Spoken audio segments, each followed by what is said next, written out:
बिहार के वैभव, उत्कर्ष एवं समृद्धि को पुनः स्थापित करने को लेकर रविवार की शाम औरंगाबाद पहुंचे आईपीएस अधिकारी सब बिहार सरकार के गृह विभाग के विशेष सचिव विकास वैभव ने दानी भिगा स्थित सर्किट हाउस में प्रेस वार्ता कर बिहार के उद्यमिता, प्रगति एवं उत्कर्ष को जन जन तक पहुंचाने को लेकर चलाए जा रहे अभियान लेट्स इंस्पायर बिहार के उद्देश्यों पर प्रकाश डाला। इस विषय में उनका क्या कुछ कहना है, आप उन्हें सुने। लेट्स इंस्पायर बिहार इस अभियान के अंतर्गत यात्रा चल रही है। आज औरंगाबाद में हूँ, कल कैमूर जिले में कार्यक्रम था।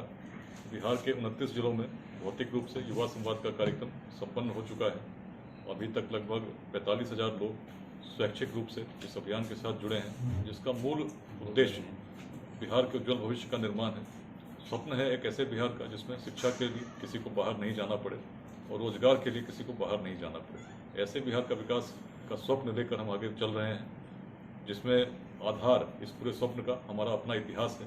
क्योंकि जब मार्ग नहीं थे आज की भांति, प्रौद्योगिकी नहीं थी इतनी विकसित और न सूचना के तंत्र इतने विकसित थे, तब भी हमारे पूर्वजों में वह दृष्टि थी, वह शक्ति थी, वह सामर्थ्य था कि व्यक्ति को व्यक्ति से जोड़ना जानते थे। तभी तो हम उस अखंड भारत के साम्राज्य का निर्माण बिना संसाधनों के उस अवस्था में कर पाए जिसकी सीमाएं अफगानिस्तान के पार तक थीं, हिमालय के उत्तर तक थीं, पूर्वोत्तर के पार तक थीं और दक्षिण में सागर तक तो थी। क्या सामर्थ्य था, क्या दृष्टि थी? यदि इस पर चिंतन करते हैं तो हम पाते हैं बिहार की भूमि प्राचीन काल से ही वैचारिक रूप से अग्रणी रही है। इस भूमि ने वेदांत के उत्कर्ष को देखा, जो वैदिक ज्ञान का परम उत्कर्ष था। इसी के कारण व्यक्ति तो व्यक्ति छोड़ दीजिए, किसी जीवात्मा में भेदभाव नहीं करने वाली भूमि ने उस प्रकार की सोच उत्पन्न की जिसमें जातियां तब भी थीं, लेकिन जातिवाद इस प्रकार से हावी नहीं था। तभी तो सम्राटों के चयन में जिस मगध की धरती पर हम आज बैठे हैं, जाति कभी अवरोध रही ही नहीं। सबसे निम्न वर्ग का व्यक्ति भी शासक बन सका। प्राचीन भारत में ऐसी अवधारणा कहीं और देखने को नहीं मिलती। तभी तो नंद वंश का उदय हुआ और तभी तो आचार्य चाणक्य भी जब चले तो उनके द्वारा जब चंद्रगुप्त का चयन किया गया तो केवल सामर्थ्य के आधार पर एक युवक के रूप में चयन किया गया। और जब सामर्थ्य को लेकर आगे बढ़े तो अखंड भारत के साम्राज्य का निर्माण हुआ। उस वैचारिक दृष्टि को पुनः स्थापित करने की आवश्यकता है, जिसमें व्यक्ति को व्यक्ति से हम जोड़ना सीखें, तोड़ने की बात नहीं सोचें। संघर्ष में यदि हम अपनी ऊर्जा लगाएंगे तो सही ऊर्जा सही दिशा में नहीं लग पाएगी। और विकास की बात यदि करते हैं, बिहार को जब हम देखते हैं, पाते हैं प्राचीन काल जब कुछ नहीं था तब तो हम भारत का नेतृत्व कर रहे थे, उस भारत का कर रहे थे। ऐसे विश्वविद्यालय स्थापित कर पा रहे थे जिसमें पूरे विश्व भर से लोग पढ़ने आते थे। उद्यमिता ऐसी थी कि हमारे अंदर इतनी प्रेरणा थी कि पूरे विश्व भर के लोग प्रेरित होकर जाते थे। और वियतनाम के लोगों ने तो अपने देश का नाम चंपा रख दिया, जो बिहार का एक नगर था जिसको बौद्ध ग्रंथ प्रथम नगर कहते हैं।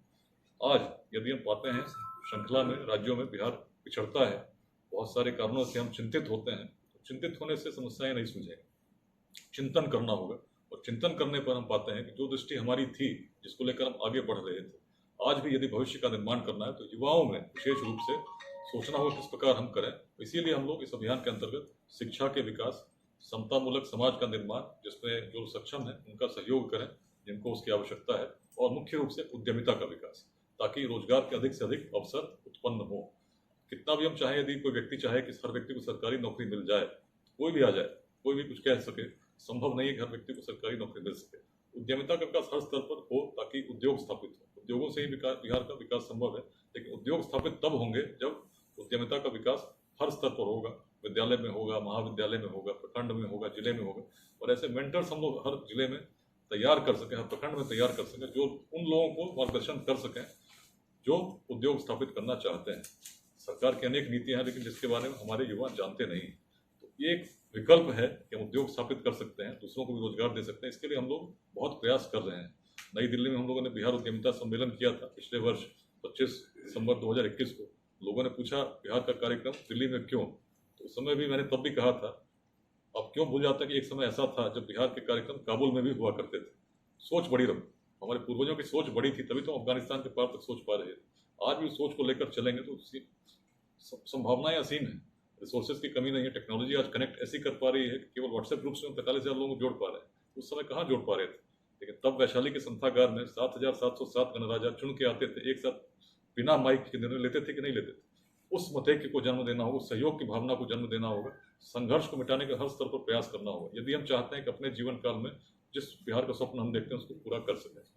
अच्छी बात यह है काफ़ी लोगों का सहयोग मिला, जिसके कारण अनेक कार्यक्रम तो हुए ही हुए। उद्यमिता के विकास के लिए पटना में वाइब्रेंट बिहार ग्लोबल समिट जून महीने में हुआ। 2 इन्वेस्टमेंट्स हुए, अनेक स्टार्टअप्स की मीटिंग हम लोगों ने विदेशों से आए हुए इन्वेस्टर से भी कराया। एक स्टार्टअप समिट हुई जिसमें मुख्य रूप से कृषि आधारित जो बिजनेस है, उद्यम है, उस पर किस प्रकार की सरकार की नीतियां हैं उसके बारे में चर्चा हुई। अभी दिसंबर माह में सासाराम में स्टार्टअप समिट 2022 का दूसरा होगा, जिसमें पूरे बिहार से जो स्टार्टअप्स हैं आवेदन दे रहे हैं, आना चाहते हैं, उनको भी आमंत्रित कर रहे हैं और निवेशकों को भी आमंत्रित कर रहे हैं। और इसका बृहद रूप में अगले वर्ष मार्च में कार्यक्रम करने की योजना है। बिहार के बाहर जितने लोग रहते हैं और बिहार में कुछ अंशदान करना चाहते हैं, उनको भी हम लोग जोड़ने के लिए प्रयास कर रहे हैं, ताकि ऐसे लोग जुड़ें। समाज को नुकसान दुर्जनों के दुष्कृत्यों से उतना नहीं होता जितना सज्जनों की निष्क्रियता से होता है। इसलिए इस अभियान में हम लोग बिल्कुल विशुद्ध रूप से गैर राजनीतिक अभियान है, जिसमें हम लोग जोड़ रहे हैं ऐसे लोगों को जो अच्छे चिकित्सक हैं, अच्छे एडवोकेट्स हैं, अच्छे बिजनेसमैन हैं, अच्छे टीचर्स हैं, जो समाज को कुछ देना चाहते हैं, सामाजिक गतिविधियों में रुचि रखते हैं। और ऐसे लोगों को जोड़कर अवकाश के दिनों में यथासंभव जो भी समय मुझे मिलता है, बिहार के अन्य जिलों में जाता हूँ, लोगों से बात करता हूँ, संवाद स्थापित करने का प्रयास करता हूँ। उसी क्रम में आज औरंगाबाद में कैमूर से लौटने के आपके साथ वार्ता कर रहा हूँ। प्रसन्नता है कि जिस समय औरंगाबाद में था, 3 अप्रैल को यहाँ युवा संवाद का कार्यक्रम लॉर्ड बुद्धा पब्लिक स्कूल में हुआ था, तब करीब 25,000 लोग थे। इस बीते कुछ महीनों में अब संख्या 45,000 के पार है और निरंतर लोग बढ़ते जा रहे हैं। औरंगाबाद में भी गतिविधियां चल रही हैं, हर ब्लॉक में टीम बनी हुई है। देव प्रखंड में एक शिक्षक ने उत्तरदायित्व ग्रहण किया, जिन्होंने बच्चों को मुफ्त शिक्षा उपलब्ध कराएंगे। ऐसे अनेक प्रयासों की आवश्यकता है। फ्री मेडिकल कैंप्स लगाने की भी योजना चल रही है। आज एनटीपीसी प्लांट में भी सबसे मिलने का अवसर मिला। मैं खुद भी पहले एनटीपीसी में कार्यरत था, एक अलग आत्मीय संबंध एनटीपीसी के लोगों से पहले से रहा है। उनसे जब बात हुई तो उनसे इस क्षेत्र के विकास में एनटीपीसी का क्या योगदान हो सकता है, इस पर काफ़ी विस्तार से चर्चा हुई। कैसे विद्यालयों में योगदान हम कर सकते हैं, कैसे हम शिक्षकों को और प्रशिक्षित कर सकते हैं। चर्चा इस पर हुई कि युवाओं को रोजगार के लिए प्रेरित करने के लिए किसी इंक्यूबेशन सेंटर को हम कैसे स्थापित कर सकते हैं, उस पर विचार कर सकते हैं। बातें हुई हैं। मुझे उम्मीद है आने वाले समय में निश्चित ही कुछ ऐसे प्रयास भी होंगे जिससे जो मुख्य 3 बिंदु हैं, शिक्षा, समता, उद्यमिता, इसमें काम करते हुए हम उज्जवल भविष्य के लिए अपना योगदान देंगे। तो आपने विकास वैभव को सुना, जिन्होंने बताया कि वो 29 जिलों का भ्रमण कर औरंगाबाद पहुंचे हैं।